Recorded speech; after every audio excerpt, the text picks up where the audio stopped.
This story is called Merry Christmas, Strawberry Shortcake.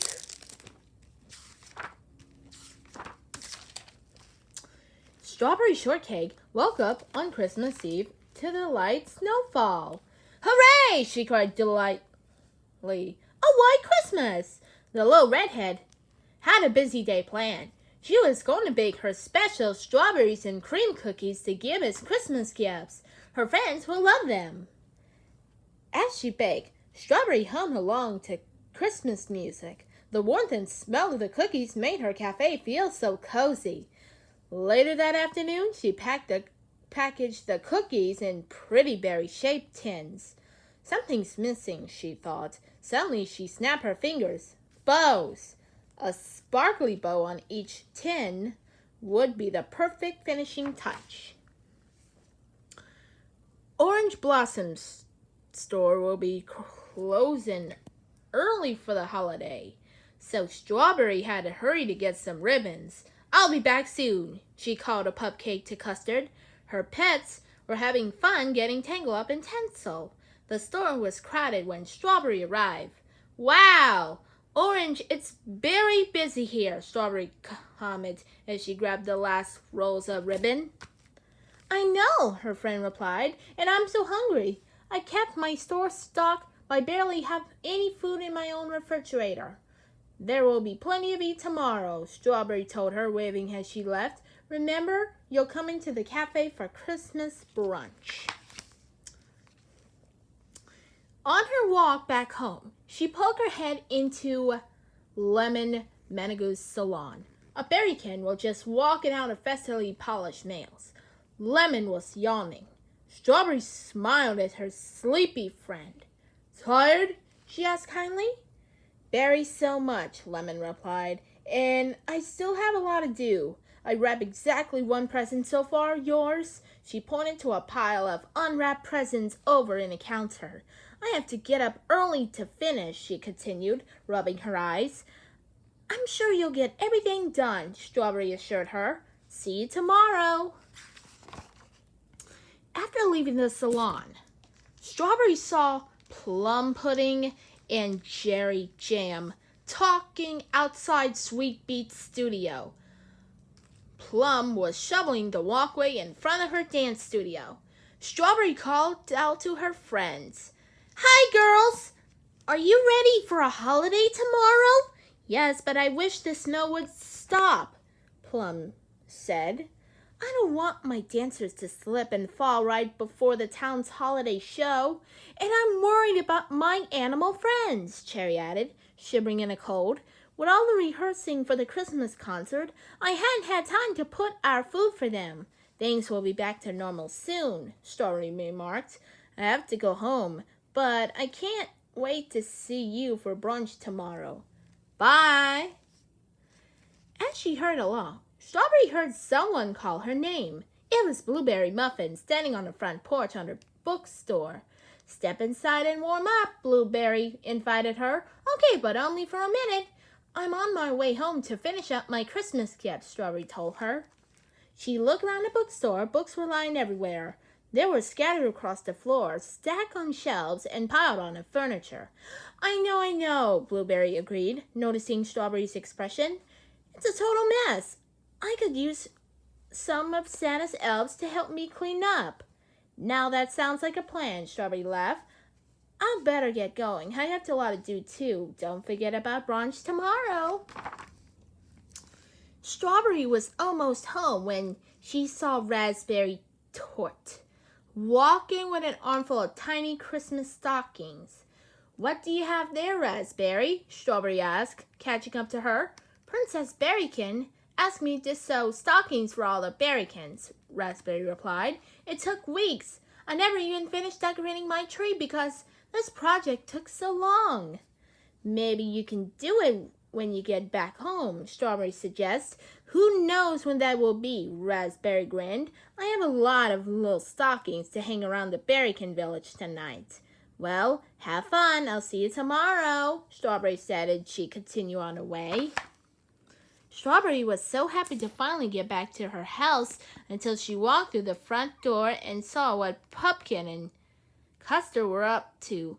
"Oh, no!" she cried and rushed inside. Her pets were lying under the Christmas tree with her whiskers full of crumbs. The cookie tins were almost empty. Cupcake and Custard had eaten all the cookies. Strawberry's gifts for her friends were ruined, and now she didn't have enough time or ingredients to bake any more cookies. Strawberry slumped into a chair.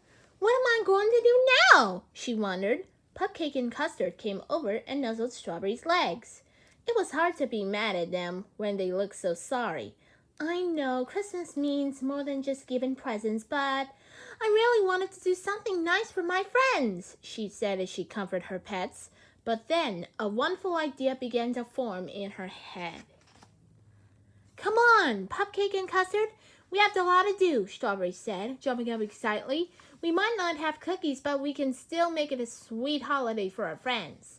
After the sun set over Berry Bitty City, Strawberry slipped on a bright red coat trimmed with white fur and laced up a pair of worn boots. She put some reindeer earmuffs on Cupcake and Custard, harnessed them to a sleigh, and carefully placed a packed green sack on top of it. "I think we're ready. Let's go!" Strawberry went to Orange Blossom's house first. She quietly let herself in the front door and tiptoed to the kitchen. Then she reached into the green sack and pulled out a loaf of homemade bread, a bunch of grapes, a hunk of cheese, and a carton of milk. She quickly placed them in Orange's nearly empty refrigerator and tied a red bow to the door handle with a sign that said, "Merry Christmas." Next, she headed to Lemon's house, using the scissors, tape, and wrapping paper that she had brought along with her sled. Strawberry neatly wrapped and labeled her friends' gifts. After she finished wrapping, Cupcake and Custard pushed the gifts under the Christmas tree. Then Strawberry made her way to Plum's studio. Plum had been right. The snow really had piled back up. Strawberry grabbed a shovel from the green sack and cleared the pathway to the front door. Cupcake and Custard helped too.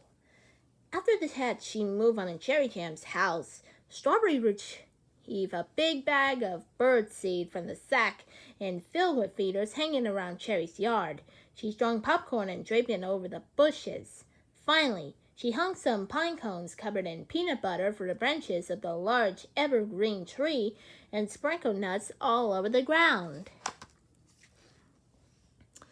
At Raspberry's house, Strawberry pulled out red and green garlands, candy canes, and ornaments from her sack. Strawberry and her pets worked together to decorate her friend's Christmas tree.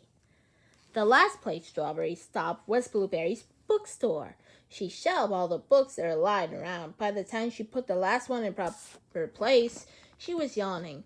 "Come on, Cupcake and Custard. It's time to go home. Our work here is done," Strawberry whispered to her pets, then sped home, and a short time later, all three tumbled exhaustedly into bed. The next day, Strawberry was putting the finishing touches on brunch when her cafe door swung open. "Merry Christmas," she called around at her friends, but her friends didn't even respond.